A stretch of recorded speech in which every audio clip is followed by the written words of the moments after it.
세상엔 감동을, 하나님께는 영광을. 우리가 처한 삶의 자리에서 모든 것을 죽게 하듯 할 때 벌어질 일입니다. 성경 통독을 돕는 바이블 가이드입니다.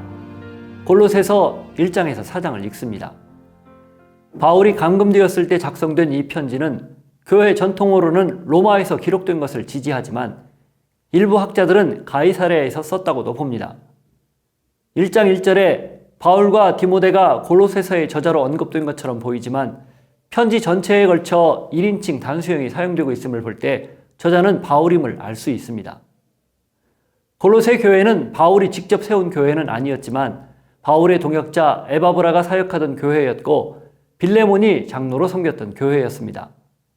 바울은 이 교회에 들어온 유대주의 이단 사상을 반박하고 그리스도 중심의 교리를 강조하기 위해 이 편지를 썼습니다.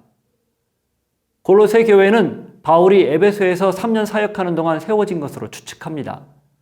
학자들은 골로새 출신의 에바브라가 에베소에서 바울의 복음 선포를 듣고 고향에서 그리스도를 전파하면서 이 교회가 탄생했다고 봅니다. 이 편지의 특징은 첫째, 예수님이 하나님이면서 동시에 인간이었다는 사실을 부정하는 이단 사상에 대한 반론으로 그리스도에 대한 기독론을 잘 언급하고 있다는 점. 둘째, 교회와 가정의 윤리 등 에베소서와 비슷한 내용이 들어있다는 점. 셋째, 이단 사상을 배격하기 위해 기록되었는데도 논쟁적이거나 강한 어투보다는 논리적이고 점잖은 어조가 주를 이룬다는 점을 들 수 있습니다.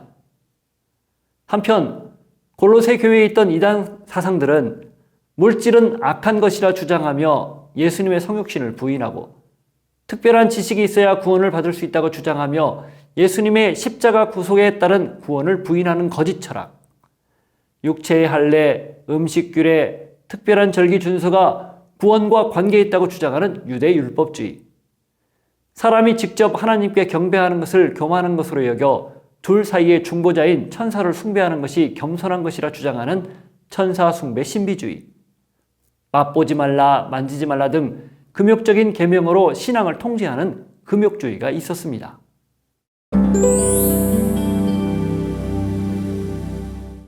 에바브로 편에 골로새 교회의 사정을 전해들은 바울이 골로새에 있는 성도들에게 인사하고 감사하며 모든 신령한 지혜와 총명에 하나님을 아는 것으로 채우게 하기를, 주께 합당하게 행하여 범사에 기쁘게 하기를, 선한 일의 열매를 맺게 하기를, 하나님을 아는 것에 잘하게 하기를, 모든 능력으로 능하게 하기를, 기쁨으로 모든 걸 견디고 오래 참을 수 있게 하기를, 빛 가운데에서 성도의 기업을 받을 만한 자가 되게 하기를 기도합니다. 이어 바울은 골로새 교회에 있는 이단 사상을 반박하기 위해 그리스도의 신성을 강조하는데 그분은 보이지 않는 하나님의 형상, 태초부터 존재한 분, 만물을 창조한 분, 만물을 주관하는 분, 만물보다 먼저 존재해 만물을 보존하는 분, 교회의 머리, 부활의 첫 열매, 모든 충만이 거하는 분, 화목하게 하는 분이라고 설명합니다. 참고로 빌립보서 2장에서도 예수 그리스도의 신성에 대한 설명이 나오는데 빌립보서에서는 그리스도의 마지막 심판에 초점을 두었다면 골로새서에서는 그의 창조에 강조점을 두고 있습니다. 바울은 교회를 위해 받은 괴로움을 기뻐하고 그리스도의 남은 고난을 그의 몸된 교회를 위해 자신의 육체에 채운다고 고백합니다. 그는 비밀을 하나님의 성도들에게 나타내기 위해 교회의 일꾼이 되었습니다. 바울이 그리스도를 전하는 이유는 각 사람을 그리스도 안에서 완전한 자로 세우기 위해서입니다.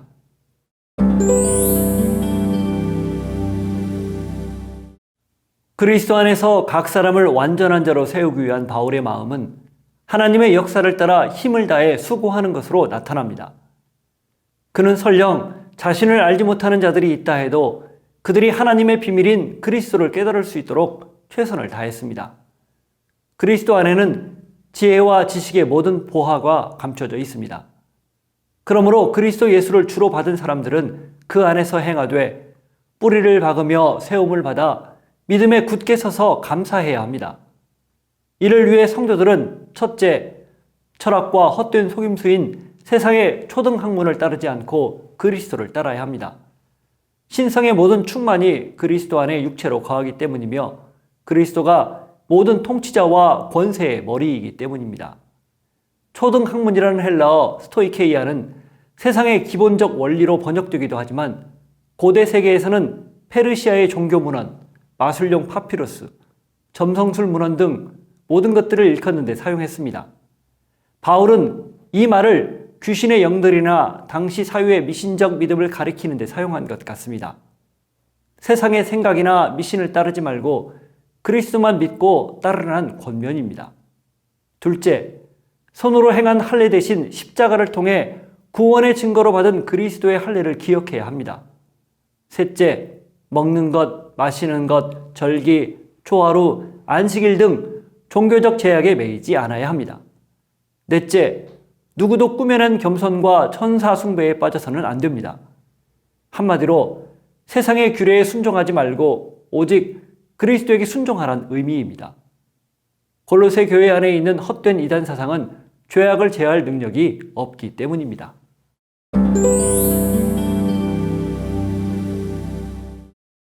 그리스도와 함께 살리심을 받은 성도들은 땅의 것 대신 위의 것을 생각해야 합니다. 당연히 하나님의 진노를 불러오는 땅의 지체인 음란, 부정, 사욕, 악한 정욕, 탐심을 죽여야 합니다. 특히 탐심은 우상숭배인 만큼 반드시 그렇게 해야 합니다. 음란은 결혼 생활 밖의 모든 종류의 성적 활동을 가리키는데 바울이 열거한 5가지 항목은 성적 순결과 관련이 있습니다. 성을 그리스도 아래 둘 것을 강조하는 것입니다. 뿐만 아니라 분함, 노여움, 악의, 비방, 부끄러운 말, 거짓말을 벗어야 합니다. 대신 긍휼, 자비, 겸손, 온유, 오래 참는 것을 통해 서로를 용납하고 용서하되 이 모든 것 위에 온전하게 매는 띠, 사랑을 더해야 합니다. 그리스도의 평강이 마음을 주장하게 해야 하고 감사해야 하며 그리스도의 말씀을 풍성하게 하여 모든 지혜로 서로 가르치고 권면하며 시와 찬송과 신령한 노래를 부르고 감사하는 마음으로 하나님을 찬양하며 무엇을 하든지 일에나 말에나 다 주 예수의 이름으로 하고 그를 힘입어 하나님 아버지께 감사해야 합니다. 에베소서에서 그리스도인의 새 생활엔 새로운 인간관계가 필요하다는 것을 강조했듯이 골로새서에서도 같은 말을 합니다. 아내들은 남편에게 복종해야 합니다. 남편들은 아내를 사랑하며 괴롭게 해서는 안 됩니다. 바울은 아내들에게 당대의 지배적인 문화적 패턴을 따르라고 명령하는 것이 아니라 주 안에서 마땅한 대로 살라고 하는 것입니다. 자녀들은 모든 일에 부모에게 순종해야 합니다. 아비들은 자녀를 노엽게 하지 않아야 합니다. 종들은 주인에게 순종하되 사람을 기쁘게 하려는 동기나 눈가림으로 대충하지 말고 주를 두려워하여 성실한 마음으로 순종해야 합니다.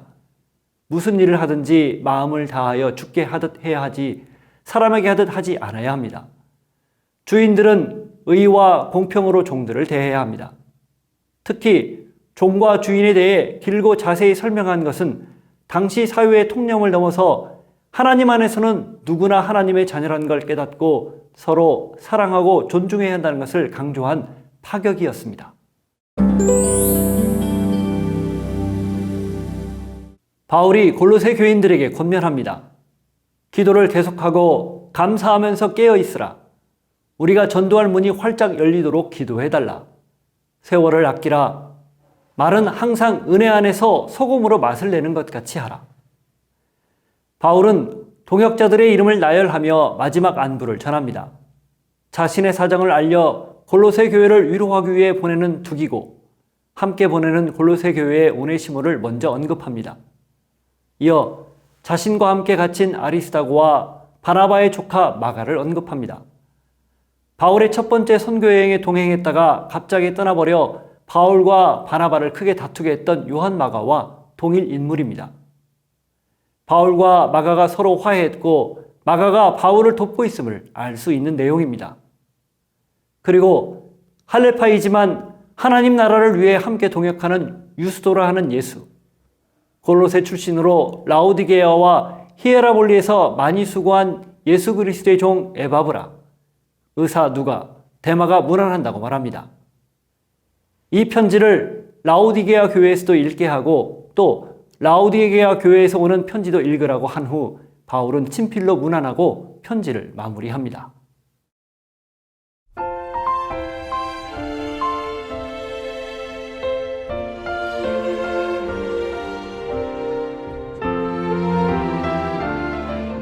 자본주의 사회에서 살아남기 위해 매 순간을 전쟁을 치르듯 치열하게 경쟁하는 현대인들에게 무엇이 필요할까요? 경쟁에서 살아남는 전략? 이를 위해 쌓는 스펙? 더 넓은 네트워크? 더 많은 지식? 아닙니다. 어쩌면 이들에겐 쉼이 필요하고 마음의 평화가 필요하며 삶의 근원과 영혼을 보여주는 하나님이 필요합니다. 그리고 하나님의 사랑에 감격하고 감동하는 눈물이 필요합니다. 마음을 녹여 비로소 그리스도 안에서 찾는 인간다움이 필요한 것입니다. 그래서 그리스도인들이 세상에서 살 때 가져야 할 태도는 모든 일을 주님을 대하듯 하는 것이어야 합니다. 세상에 하나님의 사랑을 드러낼 수 있는 유일한 통로가 그리스도인들이기 때문입니다. 오늘 여러분이 주님을 섬기는 마음으로, 그게 일이든 사람이든 관계든 상관없이 섬긴다면 세상은 여러분을 통해 감동을 받게 될 것입니다. 그리고 하나님은 영광을 받게 될 것입니다.